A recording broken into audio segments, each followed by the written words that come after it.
This quick session, I'll be going over different file structure and formats in EFDC Explorer and EFDC model as well. You should have this PDF on your distribution folder. It's nothing fancy, just wanted to point out some of the file formats. So this should be, so if you look in your EFDC project, all of the files would be saved in a directory. So each directory is your different model. So if you save anything, if you save something and want to run it as a different model, saved to a different directory. So each directory should look something like this based on what things you have performed. So the first is the analysis. I think I explained a little bit yesterday. So all the ad hoc analysis, all the graphical graphs that you save, they will be saved in analysis folder. Then all the calibration plots that you create from your model will be saved into calib plots. All the statistics from the calibration would go under stats. There is no animation here. If you have any animation, by default, unless you specify a different folder, it will go into stats, I mean animation folder. So all the output files like EE arrays, EE word surface elevation, all of those would go under this output. So it's kind of clean to see. These are your inputs and this is your output. This is your calibration plots. SR.input is your atmospheric input file, and you'll notice there are a bunch of INP files. This means they are the input files into the model. So that's how you got the extension INP, and most of the output would have the extension .out. So it's a good idea to look into these ASCII files or these input files to see what each cards mean and whether the parameter that you set in EFDC Explorer is written properly. So you can edit it, but the only thing is you have to reload the model into EFDC Explorer in order to reflect all the changes that you make outside of EFDC Explorer. So you can make whatever changes you want. Okay. So here you see the extension .ee. So that means those files will be used by EFDC Explorer only, not EFDC Plus. So those are the settings files. So all the comments that you write about your program would go under EFDC_log. So you don't even have to open this whole thing. You just right click on this EFDC log file and you open it, and it will give you information like what you did, if you have written any information. So I would recommend writing as much comments as you can, because all of a sudden you will be ending up with 50 different models for the same study area, and you want to know which one is which, right? And based on different sensitivity analysis, the previous run might be better than the later run. So this is a nice way to differentiate. Yeah, let's see if I can open it.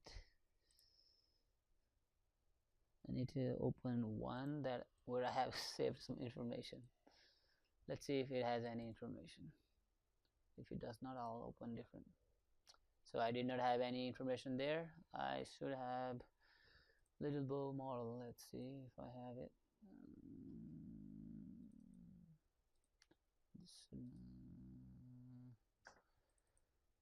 There are so many. I already deleted some. I think this should have more information. Okay, I think this is better to explain. It has more. So when you have your calibration plot set up, this is calibration form, this is FX, means flux lines.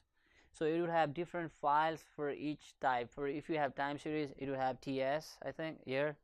If you have vertical profiles, it will have the settings saved into VP. So when you go to different project, you just copy these and the settings will go with you. So you don't have to reconfigure every time. Time series, FX is flux, BP is vertical profile. Okay, so here this is CWQSR is water quality files, and there are 21 files here. Macroalgae was not used. So each parameter has one file for water quality. Okay. Let's open this EFDC_log file. So here I have made bunch of notes for myself, so I understand what's going on. It has so many different so it means there were so many different iterations.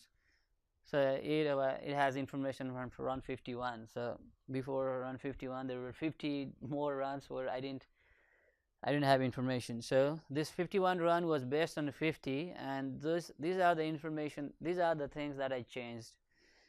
Some might be new executables, I might have different zones, I might have changed the parameter like respiration rates, stoichiometric coefficients. So these are the notes that you write in EFTC Explorer. You're not writing these notes outside of EFTC Explorer, so you're writing it here. You're in EFTC Explorer, go to description, whatever notes you write here shows in that file. Yeah, so it's important to understand the format of the files here.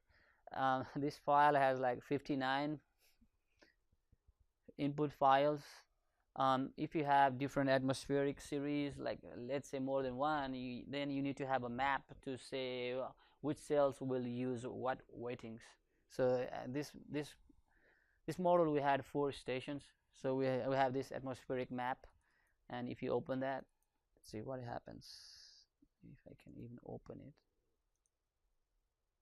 So here, and you will have this information there.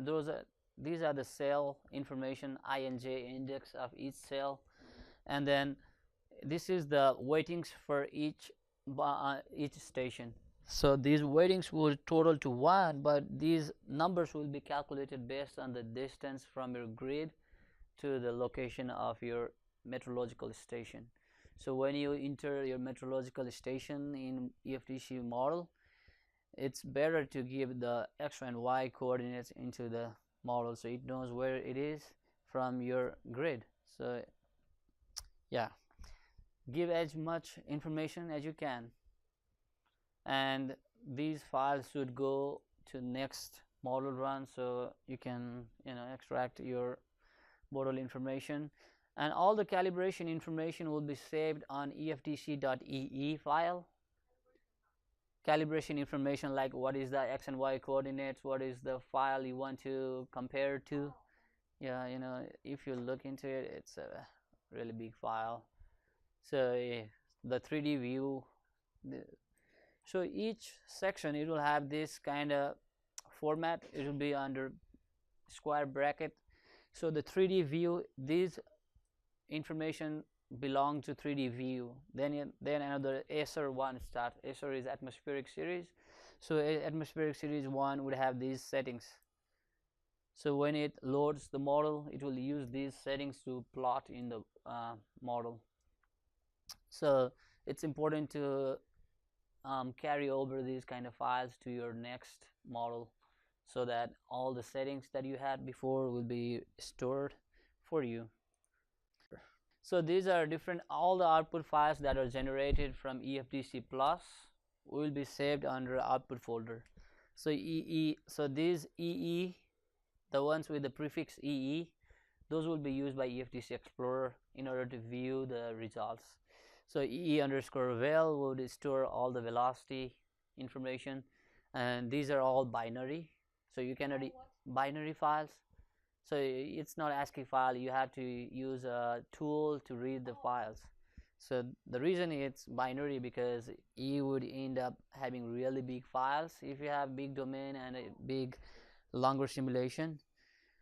We have a software called Get EFTC that you can download for free if you want to post-process it outside of EFTC Explorer.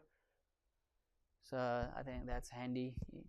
So input files, INP is your input file extension, OUT is your output file extension, P2D is your EE native format for polygons. So you can create polygons using CVL grid. So we only explored spline. There was another option like create an overlay. So if you use that option and save it, it will create a P2D format. Marker files, markers are when you create a vertical slice, then you want to add a place mark to your image, then you can use markers on those. I'll show you later. and IJK files. For example, you want to extract a time series for, let's say, 10 cells in your model domain all the time. So every time you don't want to go and search for what are those points, so you can save those points outside of EE and then load it. So every time you want to, extract the data for those points, you can just bring it into EE, and EE will give the output. So the extension for settings are EE.EE. I showed you before. DSG would save the plot settings. V2D is like when you have a plan view, you want to save the settings, exact settings, then it would save the V2D format. And when you're on the 3D view, if you want to save the settings of the 3D, then B3D would be your setting file. These are all other auxiliary files that are supported. Grid formats, CBL grid, Delft 3D, RGF grid, grid 95. Those are different softwares and modeling programs you can export or read the files from. ASCII files, XYZ format is your bathymetry format, where you have X coordinate, Y coordinate, and Z coordinate. .dat, it can have the same. I think we can call it the end of this session, and we'll continue after the lunch. All right.